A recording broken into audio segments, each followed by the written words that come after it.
like a charade at this point because you don't actually have the guy that's actually going to be the GOP nominee on stage. Anyway, executives over at Fox, oh my goodness, are they ever nervous? I mean, hey, they got a new boss and everything. And well, ratings weren't so hot last time around. So wait till you hear how they're trying to peddle this one.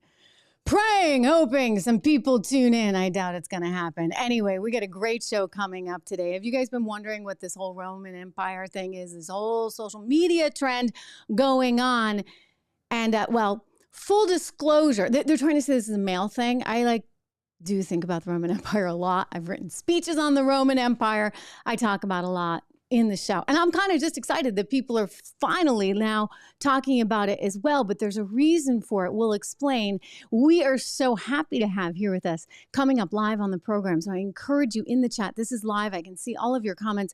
Go ahead, ask questions about the economy, ask about gold, ask about the shutdown that's coming, anything you want, because Charles Thorngren, one of the sponsors on this program from LegacyPMInvestments.com, he is coming on. So we can't wait for that. But let's start first here with this unbelievable little antic. I mean, how petty can you get? Really? I mean, Fox, you fired Tucker. You're really going to get all upset when, Tucker just happens to beat you in the ratings? I mean, couldn't you have foreseen that one coming? Couldn't you have foreseen this dramatic change that's happening in media right now? I mean, your buddy Bob Iger, Lachlan, word to you, he gets it. Over at ABC, he's trying to make the necessary changes. He's selling off all his cable assets, including that rather lucrative ESPN, because he knows it's not the future. And before I completely count Lachlan out, he might be selling too. Wouldn't you? Right? I mean, would you really want the headache of Fox News and Donald Trump? Do you really think that Lachlan is going to be able to manage a place like that? I mean, the guys and gals he has managing it right now are struggling as it is. It's really kind of unbelievable. I got to show you this because it kind of speaks volume about what is going on. Quick reminder, by the way, do me the favor of subscribing. Make sure you subscribe to the show. The little button's right there. We are live every day here on YouTube, Facebook, often on Rumble as well. So it's really great to have you guys all here. Again, I can see your comments, so appreciate all of you watching. But this is tremendous because look at how awkward this became.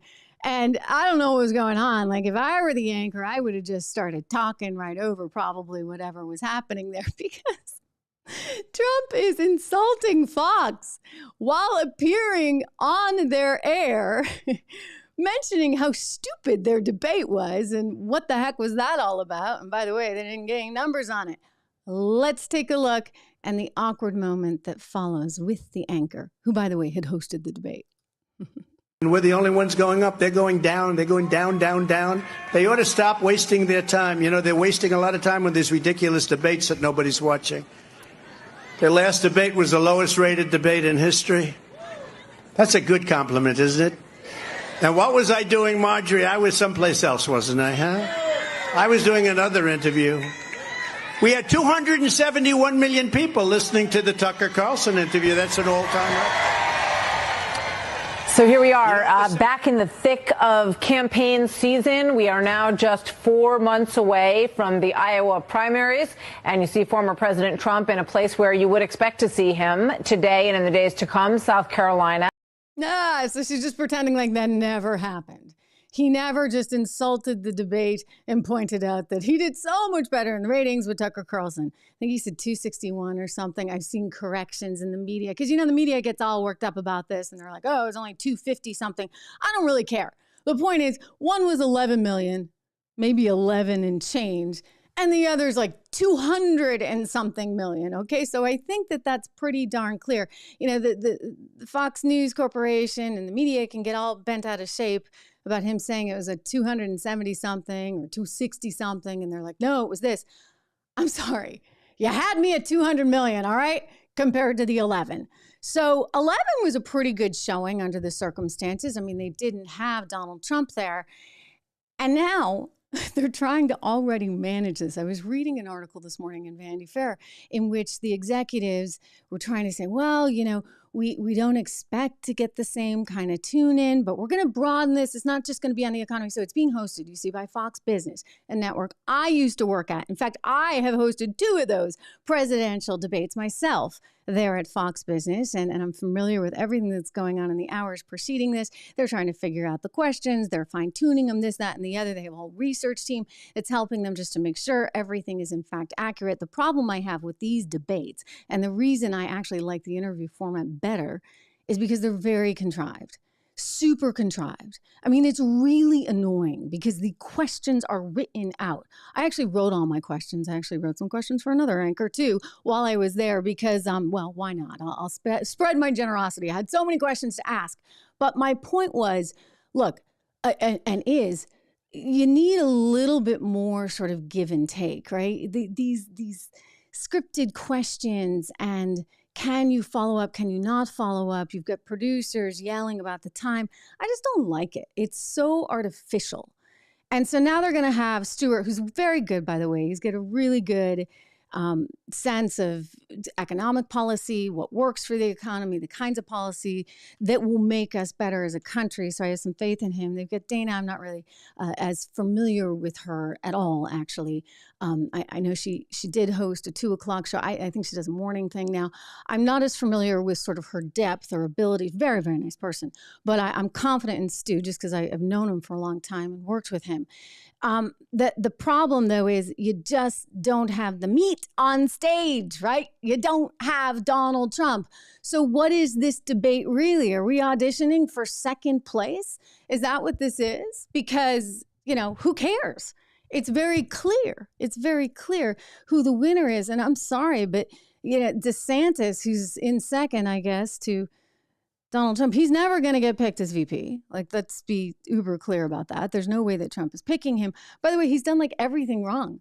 I mean, that's why major donors are pulling out. There's a big article in Politico today saying that his team members are kind of, just waiting for him to exit. He's not even getting the kind of leverage that he used to have in Florida now because he's just sort of blown it. And I mean, maybe tomorrow I'll play this for you. I do have Charles coming up, so I want to get to him momentarily. But you'll recall those memes that he ran, some of which were really rather distasteful. Okay, so Ron DeSantis is just kind of not running what you might call a tight ship. For all the things that Trump did that people would get frustrated about, he didn't have team members running entirely rogue, putting up memes that were, well, as controversial, shall we say, as Ron DeSantis. So DeSantis has a whole host of problems, one of which, of course, is what the heck does he stand for? I don't like Disney, but I didn't like some of what he had done there only because, look, we don't want to be Venezuela. We don't need the government controlling everything. If Disney's going to fail because it makes a bunch of stupid moves and parents are like, you know what? I don't really want my kid going to see the Disney movies. That's parents' problems and Disney problems. We don't really need the governor doing that. But anyway, so he's just made a series of missteps. I said from the beginning, I'm most certain the raw intelligence. He went to Harvard, Yale, he was an athlete. He's got the whole package, right? Beautiful wife, all good. He just doesn't seem to like people. And I think if you're going to be in politics, you really do have to like people. I mean, that's kind of like a prerequisite. And Donald Trump, he kind of likes people and he likes the attention and he likes getting up there and joking with them. And so he's very natural. It's very authentic. And it's you like him or you don't like him. And that's a problem too, because for the people that don't like him, they really don't like him. And for the people that like him, they really like him. What it's going to come down to is he able to get the independents? Look, I'll tell you, brand new poll out this week. Everybody's talking about it. ABC News, Washington Post. Donald Trump is up by 10 points over Joe Biden. Okay, so forget about the little GOP debate thing happening on Fox or Fox Business, where, as I said, by the way, one of the people isn't even from Fox Business, so I'm doubting there's a real sort of depth of knowledge about the economy on that front. And one would hope they'd be asking some economic questions. I guess we have to put a lot of faith in Stu. They've got this little debate going on, but yet the man who is actually ahead by a country mile, who will be the Republican nominee unless Larry Tribe over at Harvard and his friends, various members of the the sort of state councils that are trying to get the 14th Amendment to somehow apply in this ridiculous attempt to get Donald Trump off the ballot, unless that's successful, guess what? It's going to be Donald Trump come November 2024. That's just reality. And unless someone has the, shall we say, the cojones in the Democrat Party to tell Joe Biden to exit stage left, as he should, because he's getting older and he's struggling. And we read today that he's taking physical therapy lessons to try and make sure that he doesn't keep falling on stage. I mean, I'm sorry, when it comes to that, it's kind of game over. So unless somebody within the Democrat Party can stand up to him and say, you know what, it's been great, buddy, but bye-bye, sayonara, then you're looking at this rematch of Donald Trump versus Joe Biden. And America has seen what has happened under Joe Biden. And so as much as they want to tell us all this crazy stuff like it's the Russians, oh, that's the latest, right? they're going back to the well. It's the Russians. It's Russian election interference. That was exactly what Hillary Clinton had to say. Or how dare the Republicans try and impeach or launch an impeachment inquiry into Joe Biden for the possibility that, yeah, he might have done some really reckless stuff. I mean, take a look at this. This is Nancy Pelosi going on with the person du jour. Did Rachel Maddow retire or something? She's just doing like one night a week. So they have their new favorite person over at MSNBC. And that would be the woman that used to work for the Democrat Party and Joe Biden. I mean, you want to talk about sleazy. So much for journalism. So much for any kind of impartialness. I mean, this Jen Psaki has drunk all the Kool-Aid, was paid by these people, got her little gig trying out the TV thing. She's not very good at it over at MSNBC. Well, here she is with Nancy Pelosi, and it's wild. Listen to this. Unbelievable. Just blatant, like insane, hypocritical lie out of Pelosi's mouth. Watch. But if you have a difference of opinion, you just can't be impeaching. On the other hand, this is a fake distraction, as you said. They're trying to call it a fake impeachment. Let's play it again, okay? Listen. And remember, the Democrats impeached unsuccessfully, because he stayed in office, Donald Trump twice. Okay, here we go. But if you have a difference of opinion, you just can't be impeaching. On the other hand, this is a fake distraction, as you said. As you said, Jen, because you know what? You gave me my talking points. You used to be our PR person. Now you're the one that's interviewing us. And I'm just going to stick to those talking points that you told me. I mean, come on. Don't you think Americans deserve better? Well, when that's not working, you can go back to the well, as Hillary Clinton just did. Take a look, ladies and gentlemen, sitting down with none other than Peppermint Patty again. I'm sorry, but she's living up to the reputation, the red suit, the red hair, the lighting, everything. I'm sure she's a lovely girl. I'm sure of it. But anyway, here she is with Hillary Clinton, who's trying to tell us that somehow Putin is awful because he actually buys favor with government officials in different countries. And I'm like, well, wait a second. I'm sorry. It's like, is that not what China did, Ukraine did, Romania did with Hunter Biden? I mean, pot calling kettle. Here we go.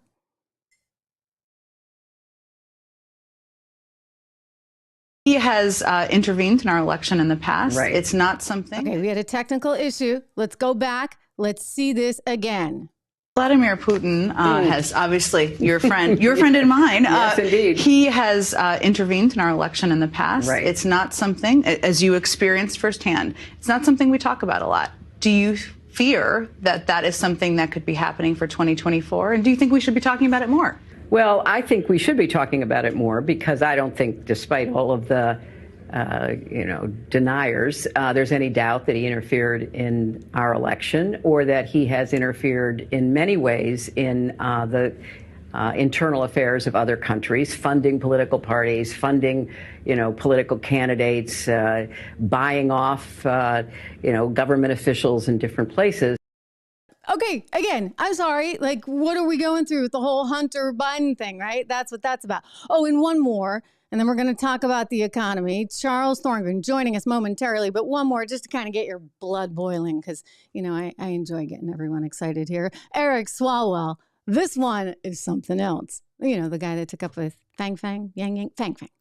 The Chinese spy. Nature abhors a vacuum. In a void, Republicans, will continue to tell lies about President Biden. And that's in part why I think his approval rating is as low as it is that they tell these lies. We don't punch back hard enough. We play on our side of the field rather than theirs. And then on the right-wing media ecosystem, it just reinforces those lies. And then they use the low poll numbers to justify why they're going to lean in even more.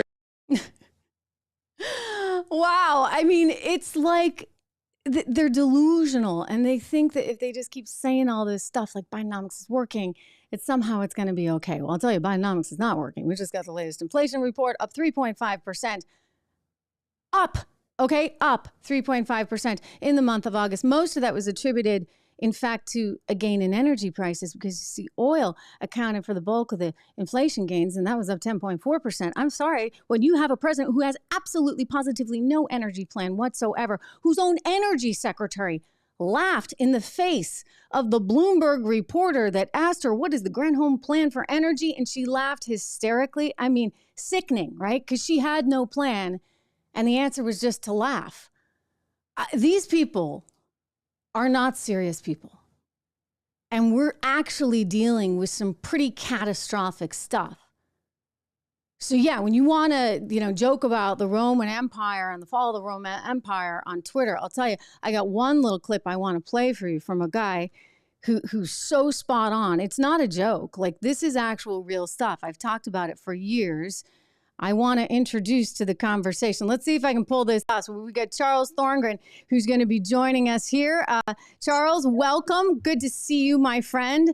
We were just talking about how crazy this economy is, how bad it is, how much money we're spending, 33 trillion in debt and still counting. And, everybody's talking about the Roman Empire. I'm going to play you some clips on that, Charles. But first of all, welcome back to the show, my friend. I should point out the very first sponsor of the Trish Regan Show, your company, LegacyPMInvestments.com. Good to see you. Great to be here. Thank you. So here we are. You said, what's that? How easily we say the word trillion nowadays. Yeah. That in itself is a telltale sign of how bad things have gotten. Yeah. Trillion flows off of our tongue like it's a billion, like it's a million. That's a sad statement right there, but it's a reality. Yeah. I mean, and I haven't talked to you since that new inflation report came out, but we saw consumer prices, rising again, up 3.5%. I think if you look at this on an apples-to-apples basis, what you actually see is since Joe Biden has come into office, we're up about 16% overall in consumer prices.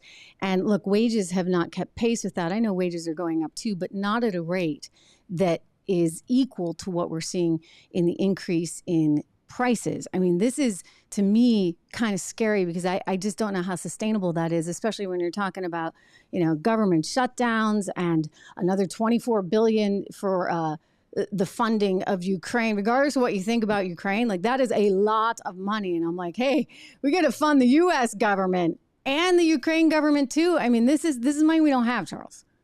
We don't. And like you said, it's another $24 billion. It doesn't include what we've already done. Yeah. You can never raise the wages to fight inflation. That practice never works because the raise in wages also raises some people into another tax bracket. You could theoretically raise someone into a wage bracket to where they now make less because they've crossed a tax boundary. Sure. I was saying this to someone actually just yesterday because we got some numbers out of Baltimore. I'll actually share these with you so that I don't get them wrong, but they're pretty darn horrible. And it shows you just how things are deteriorating under certain economic policy, right? That has benefited maybe unions, teachers unions, and kind of chopped away at things that we really do need to be focused on, like education or kids' education. And it's not happening in this Baltimore location. And you just made me think of it because one of the things that I brought up, and yes, like, clearly, we got to do something about giving more choice in school and more opportunity, I think, for everybody. But it's also sort of tax policy, if you would, right? Because tax policy as it currently stands, to your point, like, you can make more, but effectively make less. Or in the case of, two married people, if they now are making more money, they're thrown into a different tax bracket. And I just think it's pretty bizarre that we're doing things to discourage work, to discourage family. Here we go. In Democrat-run Baltimore, 0 students tested proficient in math at 13 of the city's public high schools. Just 92 out of 809 students at the city's top five public high schools tested proficient in math. I mean, this is wild to me. And I actually, because, you know, I'm dorky enough to bring everything back to the economy, I think it has something to do with just mismanagement of money, mismanagement of our economy, and mismanagement of tax policy. And, well, I know this is right up your alley, too. Right? Two sad statements there, right? They don't test proficient. And guess what? That test is horrible. Being proficient on that test does not make you a superstar. Being proficient on that test means you do just enough to get by.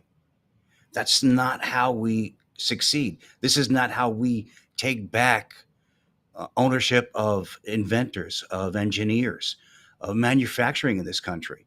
Being proficient is not what made us a great country. Being great is what made us a great country. So you take this test, which has such limitations, and it doesn't reach for excellence. It reaches for standard. And we can't even match that. The fact that it's in any city in the United States is ridiculous. The amount of money we spend for schooling, and I'm not going to talk about teachers and things like that. I'm just going to talk about. No, by the way, and I love teachers. Just to be very, very clear, I actually think that it is an incredible job, and we need to pay them better. But there needs, like, it needs to. It's probably the unions that have ruined it. Frankly, I mean, I love teachers. Don't get me wrong. You have as many people sitting in the administration office as you do in the classroom. Yeah, that's a problem. Yeah. All right. Yeah. Let teachers do their job. And you don't need that many people to be administrators. If you're not forcing an agenda on these teachers that they have to teach, you don't have to monitor them to make sure that they're doing it. Yes, it's an interesting point. In most schools, the parents will tell you if the teacher's teaching. Yeah. Well, they don't want parents involved, right? Like, that's part of the whole thing. Like, they're kicking them out of school board meetings, and they don't want them because it's all big government, big state, 33 trillion and counting. You know, this is not sustainable. I wanted to play you something. By the way, we're getting great questions in, so we're going to go to questions. Jake, I promise you, one of our loyal viewers here. Michael Donald's taking it in a different direction. He's asking you about your favorite music stuff. But I want to go to Jake, who's got a good question. We'll get to music stuff too. But Jake's got a good question on gold. But before we do that, guys, I got to play this for the viewers. I got to play this for Charles, because I really was struck by this. There's this whole thing going on online about the Roman Empire, and it's like a TikTok craze, and women are asking their boyfriends or their husbands, hey, like, how often do you think about the Roman Empire? And they're like, a lot. And the women are like, what, why? So I'm like a weird woman that actually does think about it all the time. And I've thought about it for years. I mean, I was a student of history. I've written a lot of speeches that I've given. I remember like 10 years ago giving this speech, and some guy coming up to me and being like, oh my God, like thinking I was really like out there. And I'm like, no, you don't understand. Like, we can't, this is not sustainable.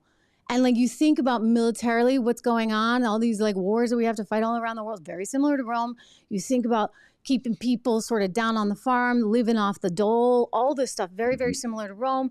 The debt, the bloated government, the corruption, the graft, the social hedonism. I mean, there are all kinds of similarities. But there's this one guy who was asked by his wife, and I want to play this for you and for everybody because I think you'll get a kick out of it. This guy is so spot on, Charles. I was saying to my team that I work with, I was like, I wish he was wearing a shirt. It's okay. It's okay. His wife put some graphic up in front, but she kind of caught him like, he is the best. Like, this was better than anything else I saw. So I'm going to share it to you and we will react. Here we go. Do you ever think about the Roman Empire? All the time. Why? What are you thinking about it? Well, because we're in those times right now. Everybody's preoccupied with sports, movies, work. You know. What was it you said about bread? Well, all right. The common people, Roman Empire said that everybody was equal. Everybody had a chance. But it wasn't. The rich got richer and the poor got poorer. And they worried constantly about people rioting. Because they knew that the common man, the common people, could take over at any time. So they would bring them into the Colosseums. And they would give them free grain. They would give them bread. They would give them wine, whatever they needed to fill their bellies and block their minds from what they were angry about. They would watch plays. They would watch fights with the gladiators, sometimes for months on end. And that's where we're at right now. And I think about it all the time because so many people are preoccupied with their favorite football team, their favorite actor, actress, singer, and they just don't even think about what's being taken away from them. As long as their bellies are full and they're happy with what's going on, they just let it continue. Wow. She's like, I didn't quite expect that. Bringing Charles back on here. I thought it was a pretty good summation. I mean, that was part of the problem, right? Like they thought like they could just keep people happy enough, spend but it really wasn't about upward mobility. There wasn't the kind of equality that you needed. And you saw all kinds of problems, one of which, of course, I think we can very easily equate to what's going on today. And that's this reckless spending. I mean, they just spent their way into oblivion. And I worry about us. And, if you look into the Roman Empire, too, they had a massive inflation problem. Yeah. That's where it started. It was inflation first. And this is when they created their own silver coinage. That was their currency. And then they created gold coinage. And it got to the point where the inflation was so bad that the wars couldn't stop. They needed to invade so they can get more minerals and more metal so they can create more coins and more gold coins and more silver coins. They needed that because they ran out of the actual metals in their territories. Now, yes, it was a conquer nation. That's what they were intended to do. But inflation let it all off because it got to the point where people couldn't afford food. This is why they gave them food. This is, a great scenario there is that they used to shave the amount of metal on coins and issue it out so they weren't paying full price as things started to get more expensive. You had people removing and you went. Amazingly enough, at the time, the silver coins were 95% silver. When we created coins here in the United States, we were only at 90%. We had other metals there. I did not know that. Yeah, this is what you bring me here for. This crazy stuff no one else knows, right? Everything I want to know about precious metals. Hey, anything you guys want to know? Again, we'll get to the questions in a second. And Mike, he's asking a lot about my music. Yes, I play piano and I sing, no guitar. But anyway, guys, we'll get back to Charles. They've got some questions for you, Charles, too. So yeah, I mean, so 90% silver coinage here. They were doing better than that in Rome. But and then when it slipped. And then when it slipped, and even here in the United States, we went from 90% to 40%. 1965. 40%? Now your silver coins have very little silver in them, unless you're getting a silver dollar, right? Right. If you buy the American Eagle silver dollar, that's 99.99% pure silver. It's meant as a silver coin. It's giving currency so the mint can make it. But the other coins, they have very little silver, 40% silver now. Yeah, and that is a sign of the times, and that is a sign of inflation. It was done when inflation was a difficult period here in the United States. And the other thing that they did is at the end of the Roman Empire, they quit minting coins and they went to a fiat currency, which we did. That's another very interesting little tidbit there. Okay, so now we get another analogy. I had forgotten about that. That was not tip of my mind. I mean, the Roman Empire, maybe, but I had forgotten. That's very important. They went to a fiat currency. Walk me through that, Charles. They went fiat because they couldn't keep metals, right? They couldn't get enough metals. And what they did was they created this society that was so big and it had to continue to grow that they had to create fiat currency. The difference was their fiat currency was, if you don't accept it, our armies come in and kill you. You will take our debt and we will tell you what it's worth. Oh, gosh. It's not that unsimilar to what we're doing today, if you think about it. Well, I don't know as we tell people what it's worth, right? I mean, do, we though. are saying, like, you take our debt or else, I guess. I mean, that's an interesting correlation that you might be able to make between sort of the hegemonic power, right, of the U.S. and the military of the U.S. and why you buy. I mean, I've made the point before, we're damn lucky. Let me just say, we are damn lucky that everybody still wants to have their money in the U.S. Because if they didn't, we would be no different than any banana republic. I mean, gosh, the similarities are rather quite striking. But anyway, we'll leave that for another discussion. But it's really pretty incredible, right? But there's no reason to be in Argentine bonds, or right now because of sanctions, you can't even be in Venezuelan bonds. But I started my career actually trading sovereign debt in emerging markets, specifically Argentina, Venezuela, Brazil, and Mexico. And the only reason you'd be in those bonds, right, is because you were getting an enormous return, but you had to watch it like a hawk, because any kind of political disruption could mean that they just wipe it out and they default and you'd be out of luck, right? But the U.S. has always been that pillar of stability, and yet I question how much longer that. I mean, it's not like this is going to happen overnight, everyone. Like I don't want to over dramatize it, but I think when you look out over the next 50 years, there's a real question about whether or not the U.S. continues to remain the superpower it is. And therefore, if it's not, do we still have people pouring money into our economy? Probably not. Therefore, your dollars are going to be worth what? Pennies. I mean, by the way, it happens regardless of that. Yeah. I mean, consider, right? Like over time, yeah. Real estate, car prices. I did an analogy the other day. I was very curious about this because I was looking at like what I made when I first started at Goldman Sachs, as what the analyst job was, and I compared it to an analyst job now. I mean, the analysts are getting paid a lot of money now compared to when I was graduating from college and getting this job. It's quite a multiple. And it's really the one thing when I looked at it all, when it was all said and done, what I actually saw was that everything had gone up in price. Right? Like everything. So if you need to get a studio apartment, if you need to get a car, like all this stuff. So your cost of living has gone up dramatically. If you're like graduating from college and you're lucky enough to get a first-year analyst job right on Wall Street, yes, they're going to pay you more, but it's going to cost that much more. And then I looked at it compared to like what it cost me, and I wasn't making as much, but actually the cost of living wasn't quite as much. And then I looked at gold. And the gold actually totally had kept pace and a little bit better. And it doesn't always happen, right? The way the years work out. But I was like, that's interesting.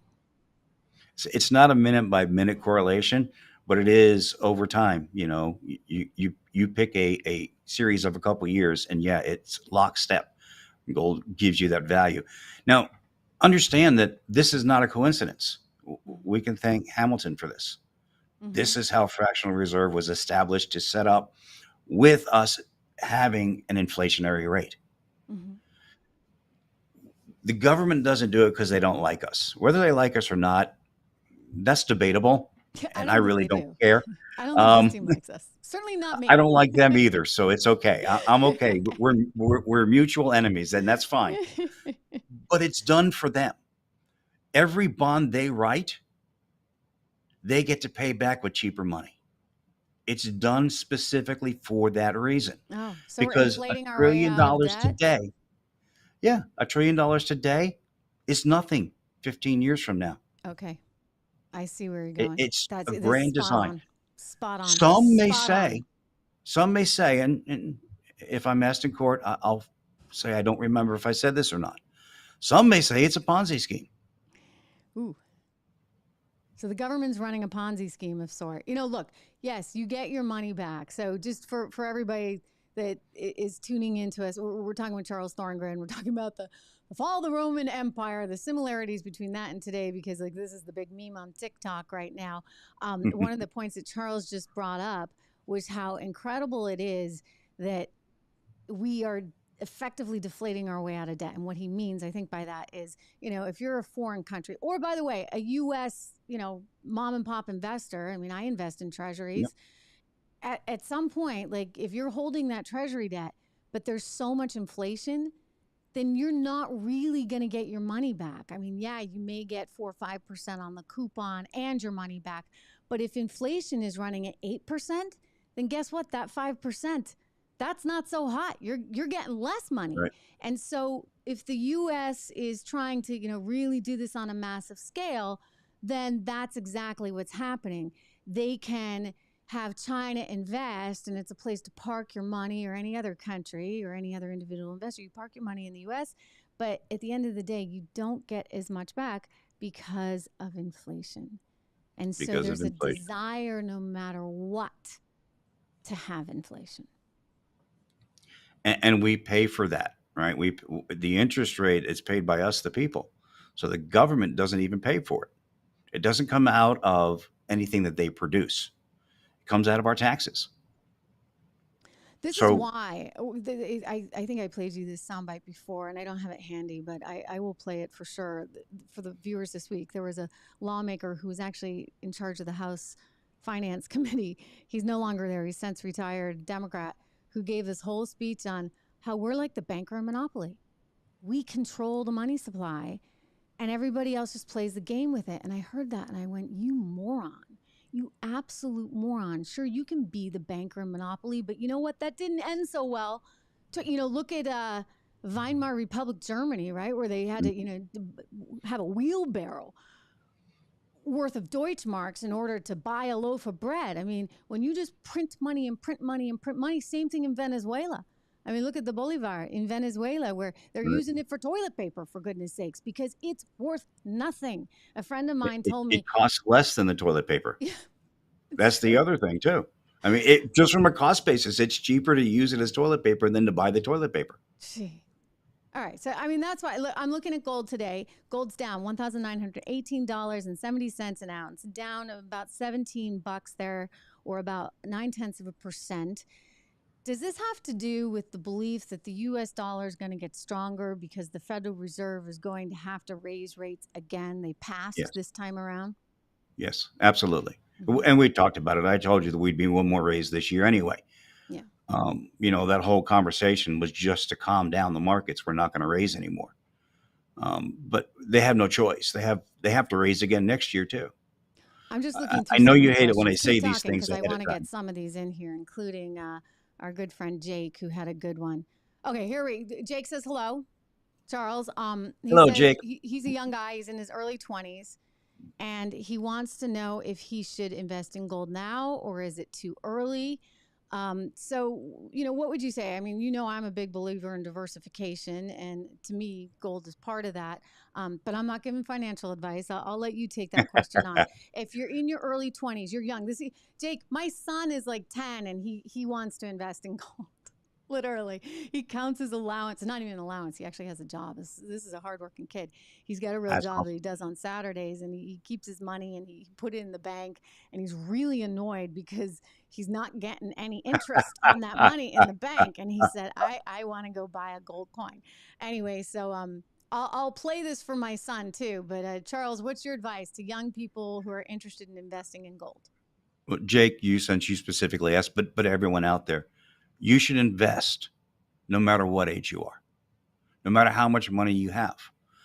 You need to diversify. Metals should be a part of that. It should be a part of everyone's investments. I don't care if you're 5, 75. If there's money that needs to be allocated, make sure you do it wisely. Be divisible, right? But metals should be part of that process. Some metals, right now, Jake, if you have the money, I'm going to say something to you because you are 20 and you're not like me looking to cash out on life here shortly. You got a long way to go. Start looking at some of these bonds that are paying a little bit higher percentage rate than you normally see. Get some of them now, right? But that's part of your diversification. But also remember to have cash on hand. The most important thing for people to remember, especially younger people, is that you have cash that's readily available. As you're learning about life and you're learning about the bumps that can happen that you didn't have a plan for, cash is good. But that's part of the plan. You sit down and figure out, this is how much I have. I should have a percentage here. I should have a percentage here. I should have some here. And stick to that plan. And as you have money available, keep diversifying, but keep investing. When you're young, that's the age to acquire. When you get to be my age, you need to start to diversify out of the acquisitions and into the stability. Yeah. No, For you, yeah. actively do it. Don't think Yeah. about it. Make it a habit. The more you invest, the better your life will be later. It's true. It's true. And in everything, I mean, that is such good advice, Charles. Such good advice. You cannot put it under the mattress. My grandmother, who grew up in the Depression, never trusted a bank. Ever trusted a bank. At some point, like my mom was like, "Come on, mom, we gotta get you a bank account." But she would deal with money orders when she needed to have a check, and she kept all of her money in her house. That is not what you want to do. I mean, I get that we don't all necessarily trust the banks either, which actually has a little to do with the gold investment as well. Right. But I think that Charles is giving very, very healthy advice here, and stuff that I fully agree with, because it's like, just start, just do it, right? And this is what I tell my son, who does have this little job, and he's trying to start his own little company to get more jobs. It's very funny. He's very, very industrious, but like every dollar he gets, he's there, drags me to the bank. I'm like, Fantastic. oh, it's the last thing I have to do. But we go to the bank and he puts it in, and he's been bringing this up. He's like, I need to get a return. So I appreciate that about him. And I think there's no downside, right, to getting ahead of the game. You just look at how that interest continues to compound. And Leslie's joining us, one of our friends here. I actually think she has invested with you guys. Welcome, Leslie. Good to see you guys. Her parents taught her well, she said. So that's very, very good to hear. And then people are talking a lot about the Roman Empire. I think everybody's really interested in that, which I get. I mean, this is what about sort of, you mentioned something about the conquering. So they were so guided by this, oh my gosh, we've got to keep up with inflation. We can't support our economy as we have it. The only way to do this is to keep running around the world. I'm going to ask kind of a controversial question right now, and it may not even make sense, but I'll just throw it out there, because for those people that are really concerned about our spending overseas and Ukraine's situation, and look, I think there's a lot of reasons why it's almost becoming like a proxy war, right, with China, and we're afraid, like, if we don't do well over there, what happens with Taiwan, et cetera. So I'm going to leave aside sort of the reasons for being there and the political reasons and all of that, and just talk about the money, because people are like, and Ron Paul's actually been way out, on this, saying, and he was saying from the beginning, I actually remember being with him. We did a speech together in Vegas a few years ago, just as this was launching, or just at the time that it was beginning. And Ron was saying, former congressman, of course, from Texas, look, this is all about keeping the big military companies happy, like the Boeings of the world, et cetera, Raytheons. And I thought, gosh, that's really cynical. But just hearing what you said about the need to keep going out and finding more silver, more gold, what's your take on that, about what Ron has said repeatedly? And Tulsi Gabbard actually has said the same thing as well. Yeah, and I'm so happy you mentioned Tulsi Gabbard. We're seeing a subsection of people in politics now that I feel learned from Ron Paul. When the day is done and we look back on history, I think Ron Paul is going to be one of the people that we talk about who led us to the answer. Will it be in his lifetime? Probably not. But the arguments and the fights he fought have inspired so many people to stand on the floor and argue with everyone who says you're crazy. But at the end of a decade, it starts to prove right. And then another decade later, people are beginning to realize. And now we have people who are making these decisions who understand what he meant.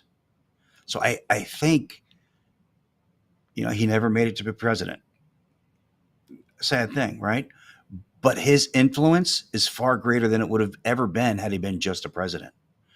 I think him and what he's taught this younger generations of politicians will make a difference in time.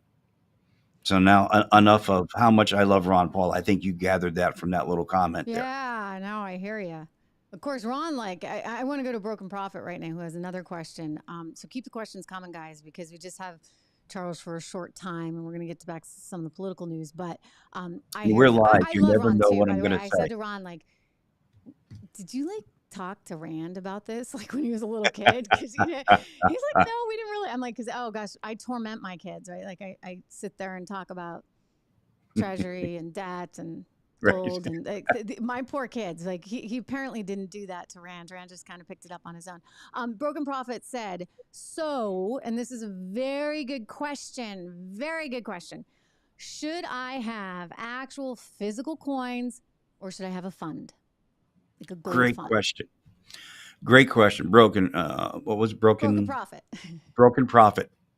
I love your question. I'm gonna answer your question by asking a question and then giving the answer that I think that you would give. A little presumptuous of me, but that's what we're gonna do. Is it better to have a gun if your house gets broken into, or is it better to own stock in Smith & Wesson? Right? Is it better to have dollars in your house or an electronic balance at your bank that you may not have access to? So the question is this: should I have physical metals or trade a fund? If you want to day trade metals, if you want to take, and metals aren't, listen, you can day trade them. You can day trade anything in this environment. This is the new world. But metals were never meant to be that kind of a trade. It was never meant to be a spec trade. Day trading is spec. But you can do it. And if that's what you're looking to do, is to buy and sell metals on a daily basis or over a short period of time, a week, use the fund. But understand one thing: that fund is not backed by 100% of the metals that they represent. It's a leveraged account. And that leveraged account works against you if they should ever come into trouble. If that fund ever gets hit with massive calls, because a lot of these funds will say this is a callable amount of material that you have. You can call and ask for it to be delivered. If they ever get hit with large calls, they're not going to have enough metals to be able to satisfy that. So you're trading on a very speculative nature on something that's meant to be safety. So yeah, I mean, so those ETFs and everything that, you can invest in an ETF. If you do, you've really got to look, because there are some ETFs that do have a certain amount of gold. But I mean, what Charles is talking about is right. And they're kind of two different things, right? Like, I think if you want uber liquidity, although you should talk about that with your own company, because you guys do have liquidity. But like a lot of people, they're like, okay, I got this gold, I've got this physical gold. Leslie telling us, she's worked with you guys, she loves you guys, and hi, Leslie. she's telling everybody you want the physical stuff. At her age, Absolutely. she said you want the physical stuff. But some people that are like just trying to trade in and out, like, and say, okay, I think gold's going to go up this week, and so sometimes they'll use, because it's easier, right, to have these gold funds and GLD or something in ETF. But actually, I was just thinking, because you guys rolled out a new website and you can buy and sell gold in real time. Am I right? In real time, and that's physical metals. It's physical metals that are held. So you can go to legacypminvestments.com. I actually have an account there, and yeah, he's always poking around in there wanting to get those gold coins. I'm like, no, stick to silver, hon. Stick to silver for now, right? Like your little job is not going to support the gold coin. But the silver's a little bit more manageable for some people. But I think that what I'm getting at is you guys actually do have kind of, am I right to say, like an instant liquidity? Explain that. We have, it could be physical metals that are held. We know that it's held. We know how much you have, right? Mm-hmm. So you liquidate, it's cash. We get it transferred over to your bank. It's really that simple. Okay. If you're really interested in day trading and you don't want to go the ETF route, go to our platform and look at some of the digital gold that's out there. Now, you have to be very careful. And I only say it because there's one place that I trust, and that's the Canadian Mint does a digital account where you can trade gold, where it's metals that they hold in the Mint's vault. So you avoid a lot of liquidity issues there. And for me personally, if you're going to go digital, and I typically don't, especially now, I don't think there's enough volatility for it to make sense, for one. But if you go with something like the Canadian Mint's digital Maple Leaf, if Canada falls, then your money doesn't matter anyway, right? So looking at it as the worst case scenario, this is the best place if you're going to digitally trade or try to day trade the commodity of gold or silver. Okay. But if you don't have some in hand, do that first. Okay. Build a portfolio first. Have something in hand in case the day, the internet's not working, or if we're considered bad people one day and we don't get access to the internet because we didn't do something the government likes. All that trading stuff is gone. You're not going to be able to do it, right? So physical in your hand is important. Yeah. No, I'm just, again, looking at some of the interesting questions that you guys are putting forward. People talking about a lot of different things here, including tax cuts that we've seen. You were just referencing those. What's very interesting to me, and not to get too political, we can keep it sort of on the economic policy, but you think about those tax cuts, right, that Donald Trump put through. And frankly, look, I live in the Northeast. It didn't help me much, right? Because I can't deduct my state taxes anymore. You're in Texas, so it's good for you. If you're in Texas, if you're in Florida, if you're in New Hampshire, where you don't have any state income tax, it turned out to be a really good thing. But what's astonishing to me is how people have portrayed that, and the Democrats have portrayed that as somehow really, really negative for the middle class. And I'm like, no. It actually hurt some of the wealthier Americans. Like they're like, oh, it benefited the wealthy. And I'm like, no, because all the wealthy live in California and New York. And all of those people, that's why they're all moving to Florida, incidentally. What do you think Carl Icahn is moving to Florida for? And the rest of the hedge fund managers, et cetera, they're moving to Florida because they want a better tax situation, even Jeff Bezos. So, I'm amazed at how these numbers get reinterpreted from a tax perspective. I mean, we're seeing the most growth within the U.S. middle class, median income growth than we had seen in 50 years up until COVID. And that's deteriorated now. So why, I ask you, why has that deteriorated? Oh, well, we've gotten this inflation. What has Joe Biden and company done fundamentally wrong in your view, Charles? Let's talk layoffs. How many companies have we seen that have had layoffs? They're going to talk to you about unemployment numbers. They always fail to tell you that there's a certain period of time. If someone's been unemployed for a lengthy period of time, they fall off the unemployment records. They're no longer considered unemployed. They're considered people who are not looking for a job. So we don't count them. We only want to count the people who are actively trying to find a job, right? So we've had so many layoffs, and layoffs don't come to the wealthy people, and they don't come to the people in poverty, right? Layoffs affect the middle class, because if someone's in poverty and they're working for a company, that means they're not making that much money. So reducing that person from the workforce does not help the company in many ways, unless they're just shutting down. Layoffs come to those of us in the middle class, those of us who make more than enough money to not be poor, but not enough money to make decisions on who gets laid off. That's where your layoffs come. And this is why it affects the middle class. You also now, we're looking at the cost and the amount of inflation, right? Inflation, again, is one of those items. It hurts those who are below middle class, but it hurts the middle class even more because we buy more things. We spend more money. We also buy higher end things. We're not stuck to just buying the necessities of life.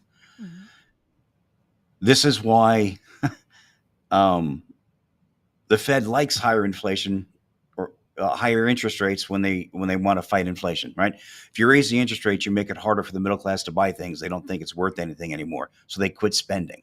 So they try to create a downward pressure so that you can begin to fight inflation in the economy.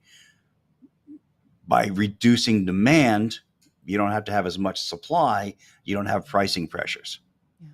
It is the very bizarre dance that the Federal Reserve is supposed to do. What I'm just blown away by, aside from the fact that the Fed completely missed this. You and I were sitting here like talking about it. Like it was so obvious. Like, how could you guys miss this? But I'm sort of struck by the incompetency overall. I'm going to play for you some sound. I want the viewers to react as well. This is Jennifer Granholm, who was asked by my friend Tom Keene, who I used to work with over at Bloomberg Television. This is when she first came into office, and she was the new energy secretary. And what was shocking to me is he said, hey, what is the Granholm plan for energy? And she proceeded to laugh. And I just thought, oops, did I have it? I had it. Let's see if we can pull it back again. It just shocked me because I get the sense that you have a lot of people that are career politicians. In her case, she was the former governor of Michigan. She was a wannabe television news anchor. It didn't work out at MSNBC for her. Then she goes back into the administration as the energy secretary. I'm like, how are you the energy secretary? Can we not get people that have had some experience in the energy sector actually as our energy secretary? Watch this, Charles. Everybody who's watching the show right now, curious to get your thoughts on this. Jennifer Granholm with her grand old energy plan. In Sturgis, Michigan, it is $2.89 a gallon. I guess that's better than in California. What is the Granholm plan to increase oil production in America? Oh, my God. That is hilarious. Would that I had the magic wand on this. As you know, of course, oil is a global market. It is controlled by a cartel. That cartel is called OPEC, and they made a decision yesterday that they were not going to increase beyond what they were already planning. Right. So she's something else. She's punting. I don't think she knows what the heck to say. Her answer at one point was, well, everybody should just buy an EV. Oh, yeah. Everybody has 60 grand just hanging around to go out and buy a new EV. I'm amazed by this lack of competency. I mean, at least at the Fed, you'd hope you get some better people. And yet we don't even have better people at the Fed. I mean, they may have worked in finance. They may have worked in academia. But, gosh, they don't know what they're doing either. I mean, it's very alarming, Charles. It's very alarming. When it comes to energy, we know that this administration doesn't believe you need any experience. I mean, Hunter was a C-suite executive. He has the most experience. So he was well suited for the job. So why not her? Yeah. Why not Granholm as well? Right? It's just gas. At least Hunter had worked for some, fossil fuel companies overseas, right. Which, by the way, total non sequitur. But I'm shocked that everybody there in the Democratic Party is, they hate fossil fuels. They hate fossil fuels. They hate fossil fuels. And where is the son of the vice president getting his gigs all over the world for none other than fossil fuel energy companies, really sketchy ones in China, Ukraine, Romania, you name it. Anyway, yeah, he had more qualifications than Jennifer Granholm. And the amazing thing was also that you didn't have dependency on foreign oil under the last administration. So you talk about the gangsters, the cartel, OPEC. We didn't need them. I know. So if you take that statement and break it down, you've decided it's better for us to deal with the gangsters. And why is that? Is it because, the sun's working? I have to be careful about saying that. And I said that's why I'll say it for you. Say that. What? Yeah, but I'm like, okay, we can't produce energy.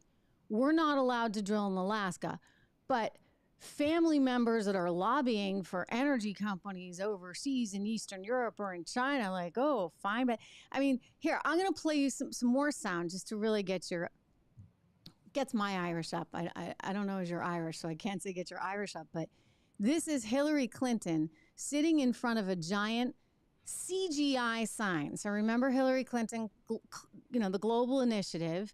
So they get a lot of money here from all these different countries. She's actually talking about the election interference that she suspects is coming. But I just think it's rather, and I don't want to veer too far away from oil with you, but it's kind of amazing because all of these people are talking such a good game, and yet their clients, the people that are paying them, are all these other players overseas, which just makes me sort of question where we are and where our compass is. Here we go. Vladimir Putin has obviously your friend and mine. Yes, indeed. He has intervened in our election in the past. Right. It's not something, as you experienced firsthand, it's not something we talk about a lot. Do you fear that is something that could be happening for 2024? And do you think we should be talking about it more? Well, I think we should be talking about it more because I don't think, despite all of the deniers, there's any doubt that he interfered in our election, or that he has interfered in many ways in the internal affairs of other countries, funding political parties, funding, political candidates, buying off, government officials in different places. Yeah. I mean, it's just kind of sort of ironic because this is what is being alleged about, of course, Hunter Biden, that he was for sale or enabling sort of access to his dad from these foreign officials. I mean, I get it. It's neither here or there in terms of gold, but I just look at this and say, what? How would you think about that? You talk about interference in our nation. That's the kind of security that you want to protect yourself against, right? When you think of security, we need food, we need shelter, we need money. If you're feeling insecure about any of those things, the other things have to be there to take care of. If you have no money, you need to make sure you have a house. You need to make sure you have food, right? So you need to protect yourself. And with a certain amount of fear, and this is why when we talk, I always try to either make light of things or not make it scary, because fear is used as a tool. And I don't always agree with that, right? I say we talk about the issues, we find out what's wrong, find a solution so you don't have to be afraid. But with fear comes the need to worry about everything, that insecurity. And insecurity brings people to say, I need to protect myself. So metals do play into that to some degree because you need to protect your finances. I will also say this, and this may not be popular. Everyone, I'm going to keep an eye on the count here. If it drops, it's my fault. It's not Trish's fault. You can't lambaste another country for interfering with nations outside of itself when you do the same thing. Oh my gosh, no, I said this yesterday's show. That I gave a whole monologue on that. I'm like, what do you think we do? I mean, I remember Angela Merkel, they tapped her cell phone. I was with Keith, the former head of the NSA. We were doing a speaking engagement at the time, and I was asking him about it. He's like, what do you think we do? Like, what do you think they do? Like, she's tapping our phones, we're tapping hers. Like, this is just the way the world works. And I think you just have to, that is a total pretense for Hillary Clinton to pretend like Putin's interfering, like we don't. This is what we do, and it's what everybody else does. Like it or not, you just got to play the game better. And you can't have a conversation with me about election interference and then not listen to any of the cases that are brought up when someone says there's something wrong with this election. Just because it's not what you wanted, if you got the results you wanted, you can't now say, oh, there's no such thing. We can't tamper with these things. But yet when you lost, there's tampering. When you say we have to have fair elections, my side or nothing, right? Just because you said that, you're going to have to endure my favorite soundbite that I can't stop playing of Hillary Clinton. Here she is. My viewers, they know I love this one because I don't want people to forget. Like, this is the hypocrisy, the double standard. In August of 2020, this is 7 weeks or something before the election, she went on with one of her former PR people who has a podcast and listen to what she said. Listen, guys, here we go. Joe Biden should not concede under any circumstances because I think this is going to drag out. And eventually, I do believe he will win if we don't give an inch. Woo! Woo! So you see, in other words, she was willing to play hardball. Alan Dershowitz has said, what do you think I did? I represented Gore, and we were looking for hanging chads everywhere. I mean, go back to the 1960s in the Kennedy-Nixon election, they had put a whole state of alternate electors, right, in the state of Hawaii. I mean, this has happened before, and I think in fairness, like if something's close, you ought to be able to ask proper questions. And if you're going to be indicted for asking the questions or heck, retweeting a network's article as was one of the counts on the indictment, like I don't know where we're heading. It's really, it's an abuse that we're seeing that has to be dealt with. And to know that we have a free election is to honor everything this country has ever stood for. from day one. The blood of every serviceman and woman that was ever shed deserves that election process be free and it be accurate. Whether the results are what you like or not, the act of it itself is the most important thing that we need to make sure this country keeps, because that's what makes us great. We make mistakes, but we also have the ability to vote out those mistakes at the next opportunity. So when you begin to get involved in Mickey Mouse and gerrymander nations and counties and things like that, you take away what is the most important thing about America. Because look, our opinion on what's okay today is different from where it was yesterday. And our opinion today is going to seem old-fashioned to what happens 100 years from now. That's not the relevant part. The relevant part is that we, the people, have the ability to say where we want this country to go. And we can only do that by voting. That is the only thing that makes a difference. Doesn't matter how big our army is. It doesn't matter how great our Wi-Fi is. All of that is nonsense if you can't determine who tells you what the law is and how it should be enacted and what should be voted on. Yeah, That's the most important thing. No, I hear you. And not to mention, like, just the faith in the institutions themselves, right?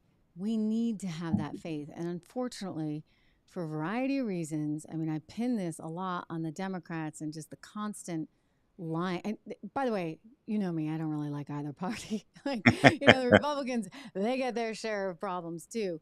And I really am happy to vote for anyone who has the right economic plan, the right international plan, the right plan to make us prosperous, successful, and continue to be the United States of America that I think we all know and love. So that aside, I mean, I just look at the lack of faith in these institutions, and it's one thing after another, whether it's the Federal Reserve, right? Since we're talking about gold and economic policy, monetary policy, for goodness sakes, I mean, doing stupid stuff like printing so much money for so darn long. It was so obvious inflation was coming. Your economy was shut down. People couldn't do anything. They were stuck at home. They're getting checks galore and money's everywhere. What do you think is going to happen, right? And then they just kept printing and kept printing. You and I were talking about it. It was insane. So no faith in the Fed anymore. You look at what's going on in Washington, D.C. For goodness sakes, they shut down the New York Post Twitter account because, you couldn't talk about the Hunter Biden laptop. 51 ex-spooks, including the former deputy CIA director, were like, nope. That's just Russian information, courtesy of Rudy Giuliani.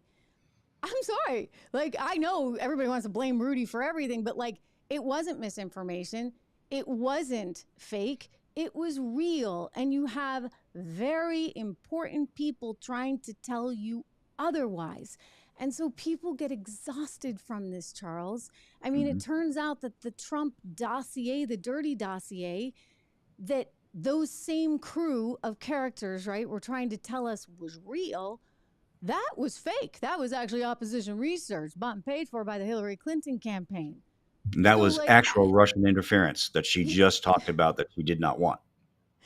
Was the dossier brought by a Russian? Yes, that's Russian interference.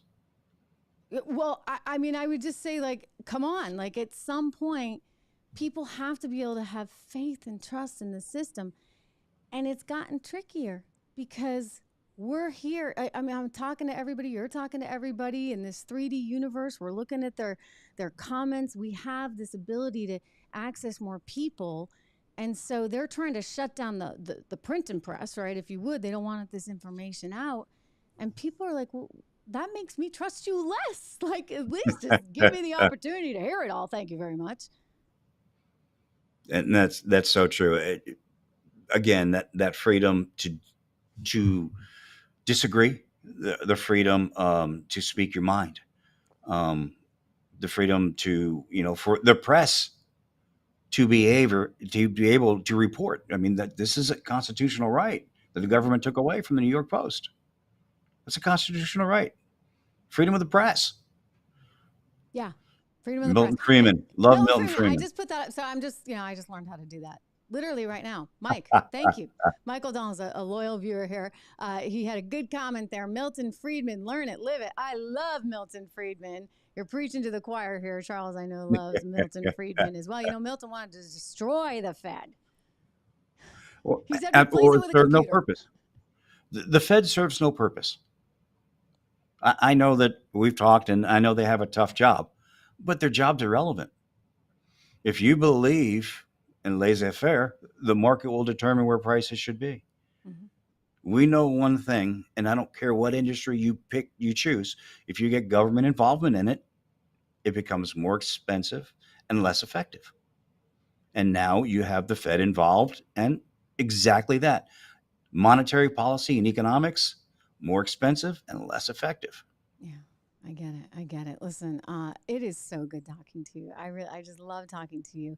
We appreciate everything you do for the show and your sponsorship, and I know the viewers appreciate hearing from you and just getting your perspective, because there's just lots of interesting stuff there. Charles joins the show from time to time, and you know what else, guys? He's actually been on the chat. Last Sunday, you joined the chat. I was like, wait, is that really Charles? So he comes in here too and talks with all of you. So again, if you have more questions about investing in gold, I encourage you to go to the website. I'm going to put it in the show notes. I'll show it in the graphic when Charles is off the screen, but it's legacypminvestments.com, 1-866-589-0560. That is their number, and they can talk to you, and they can give you sort of a good sort of overall sense of things. I think that might be very helpful if you're wondering about what to do right now. So again, Charles, we thank you for being here. I so appreciate it. We will talk to you again, sir, very, very soon. Thanks. As always, it's my pleasure. And everyone watching, thank you for listening. An old man loves nothing more than a room that he can command. So I appreciate you for being here, and thank you for supporting Trish as well. Thank you. Thank you so much. Okay, we're going to get back to business here. Thanks again to Charles. I am going to put up that number for you all. Right, here we go, 1-866-5. Oops, wrong one. Sorry, Charles, you're back on. See, this is what happens. I am again. Anyway, 1-866-589-0560. We again appreciate all his time today, and I love seeing all your questions. And Mike, I had to put you up. I mean, you had so many questions there on the and Leslie, our good friend, the Fed should be the destroyer.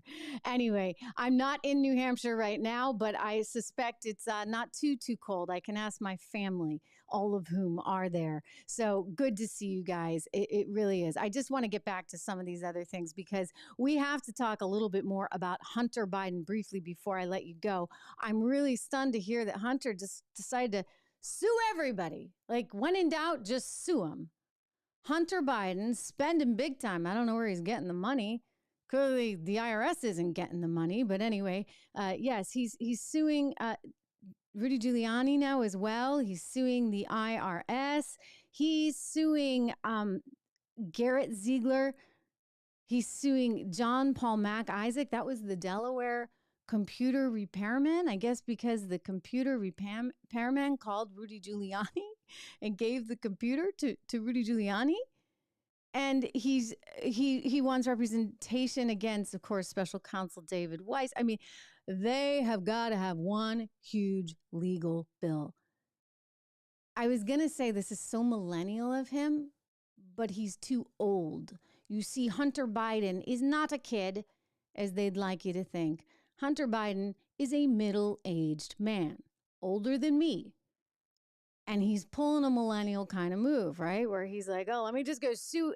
It's somebody else's fault. Couldn't possibly be my fault that I was doing illegal stuff. I mean, my dad's boss at the time, Barack Obama, the president of the United States, said no lobbying for any family members. And what did Joe do? He went out and lobbied.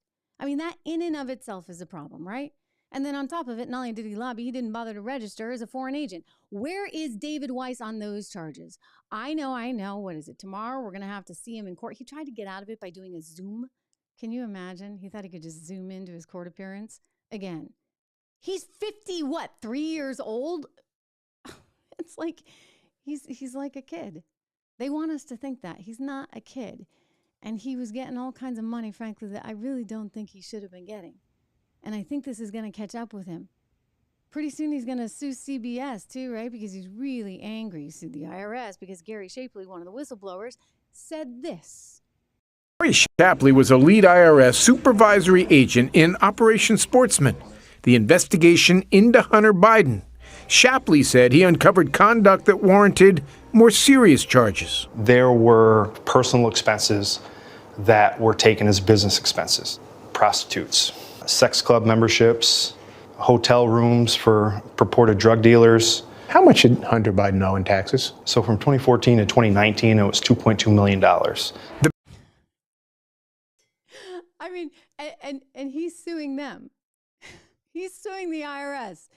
He's suing the guy who got his laptop and gave it to Giuliani. I mean, come on. This is really pathetic. I mean, unbelievably pathetic. Any normal person would go to jail for avoiding taxes to the tune of $2+ million. There was a guy in New Jersey who just the other day did go to jail for the exact same thing. And he didn't have all the foreign lobbying, etc. Listen, this is a scandal that could prove to be one of the biggest, I think, in modern history. I believe that. And by the way, I was late on this story because I was watching. I don't want to bring you any wrong information. I had to see the bank records myself. I had to look at this. I had to hear Devin Archer saying, well, we were selling the Biden brand. I had to hear about the 20 different times that Joe Biden called into client meetings. I mean, that wasn't just, hey, how are you, kid? That was, hey, this is my dad. My dad calls me. I've got influence. I mean, you've seen the text messages. Apparently, Pop's got 50%. We need to know more about that. So anyway, the Republicans are calling forward a whole bunch of witnesses, none of whom really strike me as what we need just yet. I'd actually like to hear from the CEO and the CFO of Burisma. I'd like to hear from some really, really good tax experts. But they've got Jonathan Turley, who, is a noted legal scholar, but he also happens to be a Fox News contributor. So, he's going to be perceived as somewhat biased. I think they need to get away from that. I think that you need really substantive people, and you need the main players. You need to actually ask the people that were involved. You need to call forward the women that Joe Biden was employing. By the way, that puts them in violation of the so-called Mann Act, which is what Jeffrey Epstein's madam went to jail for 20 years for. So things could get really, really bad. I realize everybody's freaked out about that. But keep in mind, you also have a third whistleblower that's come out saying they couldn't move forward in the state of California because the DOJ was in the way. So David Weiss couldn't bring charges. Third whistleblower, guys, okay? Saying exactly the same thing. I think we got real problems here. I do think it's going to be the biggest scandal of the decade. I love having you here. Thank you so much for subscribing. We got a few more pieces of content coming your way, hopefully this afternoon. But thank you for being here live. It is great to see you. And I love seeing so many familiar faces and some new ones too. Randy, welcome. Daryl, good to see you again. It's really, really, really a pleasure. We will talk again tomorrow. Sorry on the volume, David. We'll see if we can work on that. You know what? You're right. Hey, is this one any better? It just took me a whole show to get here. We'll remember it for tomorrow. Thank you again. See you guys soon.